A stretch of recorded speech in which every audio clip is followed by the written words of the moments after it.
Halo adik-adik, apa kabar semuanya? Semoga kalian baik-baik semua ya.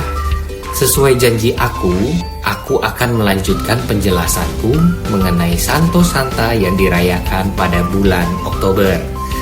Ayo, kalian sudah mampu belum menjawab pertanyaan yang kuberikan sebelumnya?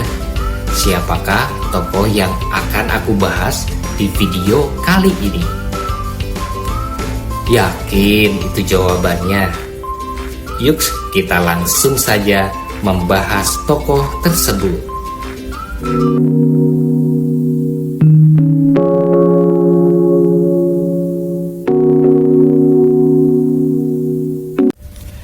Jawabannya adalah Fransiskus Assisi. Siapa yang sudah kenal dengan tokoh ini? Ayo angkat tangan.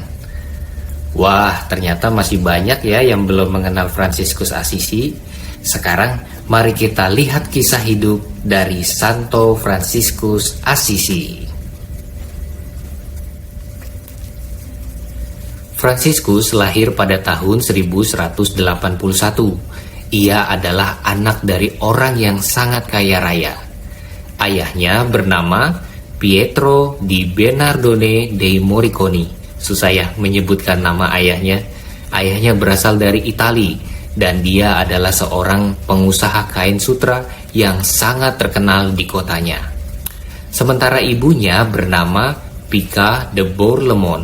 Dia adalah seorang dari Perancis.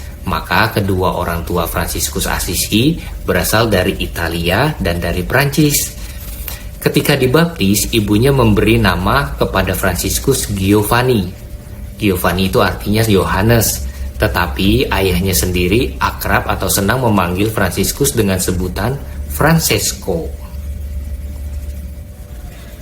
Di masa mudanya, Fransiskus banyak menghabiskan waktu untuk bersenang-senang dengan teman-temannya.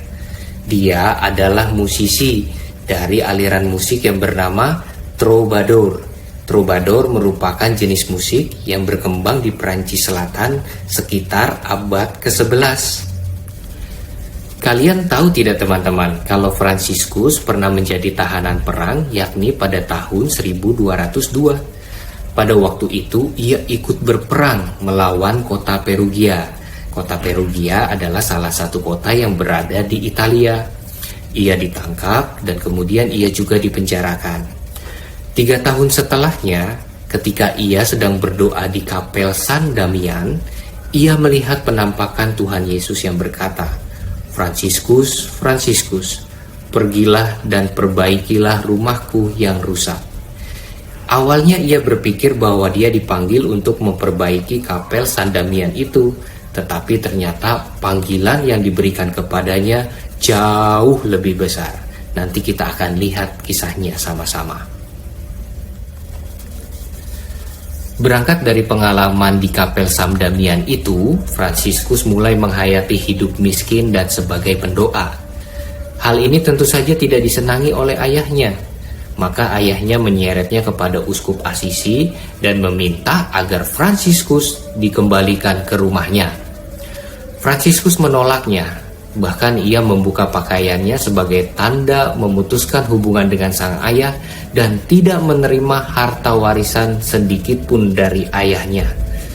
Fransiskus yang telanjang ditutupi oleh Uskup Assisi dengan jubahnya. Fransiskus mengenakan pakaian berwarna coklat tanah dan ikat pinggang dari tali. Tipe pakaian ini diwariskan turun-temurun oleh pengikut Fransiskan sampai sekarang. Pada tahun 1208, Fransiskus memulai pewartaannya. Pewartaan dan gaya hidup yang dipilihnya menarik orang-orang yang ada di sekitarnya. Tidak sedikit orang yang ingin menjadi muridnya. Namun, apa yang dilakukan Fransiskus tersebut dipertanyakan oleh otoritas gereja karena Fransiskus bukanlah seorang imam. Lalu pada tahun berikutnya, akhirnya Fransiskus membuat peraturan hidup bagi para pengikutnya dan sekaligus juga mengajukan permohonan izin kepada otoritas gereja.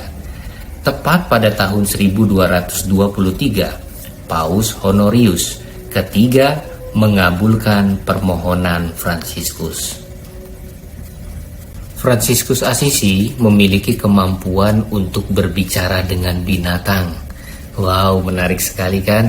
Dia bisa berbicara dengan makhluk hidup seperti binatang dan tumbuhan. Ia adalah santo pertama yang menerima stigmata. Kalian tahu tidak stigmata itu apa?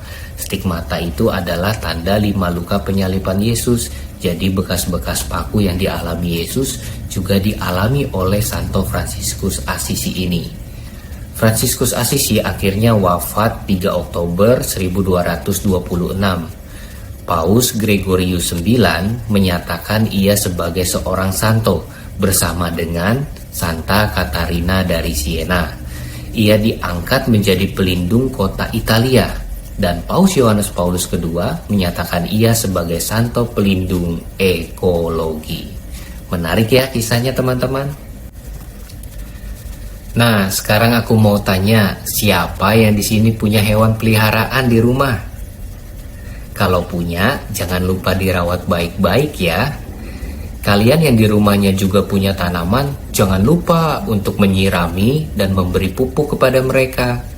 Ayo, kapan terakhir kalian menyiram tanaman di rumah kalian? Kita harus merawat lingkungan sekitar kita. Caranya bagaimana? Caranya gampang kok. Caranya adalah dengan tidak membuang sampah sembarangan. Apalagi kalau membuang sampahnya ke sungai. Nanti kalian kebanjiran loh karena sungainya penuh dengan sampah. Demikian teman-teman kisah tentang Santo Fransiskus Assisi. Pada bagian berikutnya aku akan membahas seorang santa. Santa ini senang sekali loh baca kisah-kisah orang kudus. Coba kalian tebak ya. Ingat, Tuhan sayang padamu dan jangan lupa berdoa hari ini. Tuhan memberkati. Dah. Jangan lupa untuk subscribe, share, like, and comment supaya kalian tidak ketinggalan informasi-informasi seputar iman Katolik berikutnya.